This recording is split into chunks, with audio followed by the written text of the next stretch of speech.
Hello నమస్తే, welcome to my channel Nutrilicious. Please subscribe. Thank you.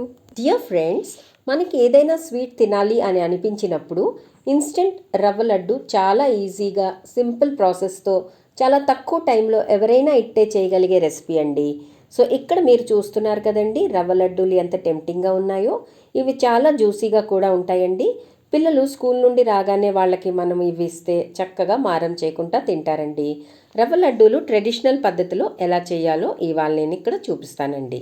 ముందుగా ఒక ముదురు కొబ్బరికాయ కొట్టి పై నల్ల చెక్కు తీసేసి ముక్కలు కట్ చేసుకొని మిక్సీలో పల్సర్ మోడ్లో 2-3 సార్లు తిప్పితే మనకు కొబ్బరికూర తయారైపోతుందండి. స్టవ్ వెలిగించుకొని ప్యాన్ పెట్టి 1 టీ స్పూన్ నెయ్యి వేసుకోవాలి. 1 కప్పు కానీ గ్లాస్ కానీ కొలతకు తీసుకొని కొబ్బరికూర 1 గ్లాసు ప్యాన్లో వేసి పచ్చి వాసన పోయి చిన్న గులాబీ కలర్ వచ్చే వరకు దోరగా వేయించుకోవాలి. కొబ్బరికూరలో తడి అంతా పోయి పొడి పొడిగా అయ్యాక స్టవ్ కట్టేసి ఒక బౌల్లో పెట్టుకొని పక్కన పెట్టాలి. ఇప్పుడు స్టవ్ వెలిగించుకొని అదే ప్యాన్లో 2-3 టీ స్పూన్ నెయ్యి వేసుకోవాలి. కొన్ని డ్రై ఫ్రూట్స్, జీడిపప్పు, బాదాం, కిస్మిస్ నేతిలో దోరగా వేయించుకొని ఒక బౌల్లో తీసుకొని పక్కన పెట్టుకోవాలి. ఇక్కడ మిగిలిన నెయ్యిలో ఇప్పుడు 2 గ్లాసులు బొంబాయి రవ్వని వేసుకోవాలి. పచ్చి వాసన పోయి మంచి సువాసన రంగు వచ్చే వరకు స్టవ్ మంట సిమ్లో పెట్టుకొని దోరగా వేయించుకోవాలి. ఎక్కువ రవ్వ మాడకుండా జాగ్రత్తగా కలుపుతూ ఉంచి గులాబీ రంగు వచ్చాక స్టవ్ కట్టేసి ఇది వరకు మనం వేయించి పక్కన పెట్టుకున్న కొబ్బరికూర బౌల్లో వేసి 2 కూడా ఒకసారి బాగా కలపాలి. ఇప్పుడు మనము కొలతకి పెట్టుకున్న గ్లాస్తో 1 గ్లాసు పంచదార ఇందులోనే రవ్వ వేడిగా ఉన్నప్పుడే వేసి బాగా కలపాలి. ఒకసారి అంతా కలిపాక రుచి చూసుకోవాలి. మీకు గనక తీపి సరిపోతే పంచదార ఇంకా వేయవసరం లేదు, 1 కప్పు వేస్తే చాలు. కానీ నేను ఇంకొంచెం 1 పావు కప్పు వేసుకున్నానండి. వేశాక నాకు ఇక్కడ తీపి సరిపోయింది. సో మీరు మాత్రం తినే తీపిని బట్టి పంచదార ఇక్కడ వేసుకోండి. 1 కప్పు అయితే కంపల్సరీగా పడుతుంది. ఆ పైన తినే తీపిని బట్టి వేసుకోండి.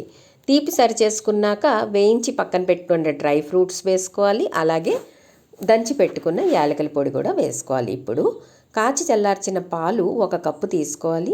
పాలు కొంచెం కొంచెం రవ్వలో పోసుకుంటూ కలుపుకోవాలి. పాలు అన్నీ ఒకేసారి వేసుకోకూడదండి, అలా చేస్తే రవ్వ పలచబడిపోతుంది. సో 2-3 టీ స్పూన్లు వేస్తూ కలుపుతూ ఉండకడుతుందో లేదో టెస్ట్ చేసుకోవాలి. ఒక్కొక్కసారి పంచదార పైన కూడా డిపెండ్ అవుతుందండి మనకి, అందుకని జాగ్రత్తగా చూస్తూ పాలు వేసుకోవాలి. ఎప్పుడైతే మీకు ఉండ లేక లడ్డు చుట్టడానికి వీలవుతుందో వెంటనే పాలు యాడ్ చేయడం ఆపేసి బాగా కలిపి ఒకసారి లడ్డూలు చుట్టడం స్టార్ట్ చేసి అన్నీ చుట్టుకొని ఒక ప్లేట్లో పెట్టుకోవాలి. నాకు ఇక్కడ నేను తీసుకున్న 1 కప్పు పాలు అలా కరెక్ట్గా సరిపోయండి.